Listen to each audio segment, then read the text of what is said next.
হয়ে থাকে দুনিয়াতে আসলে কোরআনে পাকের মধ্যে অনেক অনেক অনেক অনেক হাদিসে পাকের অনেক উদাহরণ আছে। وإذ أخذ الله ميثاق النبيين لما آتيتكم من كتاب وحكمة ثم جاءكم رسول مصدق لما معكم لتؤمنن به ولتنصرنه নবীদের থেকে কি করে আল্লাহ পাক সুবহানাহু ওয়া তাআলা এই প্রতিশ্রুতি ওয়াদা দিয়েছিলেন তখন দুনিয়াতে কেউ আসলে কোনো নবী যাবে না। আর তারপর দিয়েছিলেন আর তারপর তো টাকা অবস্থা তাদেরকে বলা হয়েছে। সুতরাং এখানে এসে কোনো ভুল নাই, কোনো হয়ে এসেছে এখানে এসে রসুল হবে রসুল হয়ে এসেছে। কাকে কাকে আল্লাহ পাক সুবহানাহু ওয়া তাআলা প্রতিশ্রুতি রেসালত দান করবেন সেই চিন্তাটা আল্লাহ পাক সুবহানাহু ওয়া তাআলা বহু আগে থেকে নিয়ে গেছেন।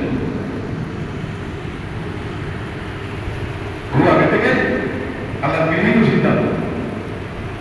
সুতরাং দুনিয়াতে এসে দুনিয়াতে এসে রসুল হয়েছেন এটা নয়, বরং দুনিয়াতে এসে তিনি তার নবুয়তের রিসালাতের প্রকাশ করেছেন। এটা প্রকাশিত হয়েছে, সিদ্ধান্ত হয়েছে বহু আগে, সেটা নিজের সিদ্ধান্ত মোতাবেক নবী রাসূল দুনিয়াতে আগমন করে থাকেন। যেভাবে হুজুর সাল্লাল্লাহু আলাইহি ওয়াসাল্লাম নবী এবং রাসূল হয়ে দুনিয়াতে আগমন করেছেন, অনুরূপভাবে মুআল্লিম হয়ে দুনিয়াতে আগমন করেছেন।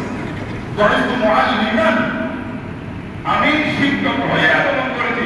সেই জন্য হুজুর সাল্লাল্লাহু আলাইহি ওয়াসাল্লাম দুনিয়ায় পৃথিবীতে আসার পর কারো কাছে শিক্ষা গ্রহণ করেন নাই।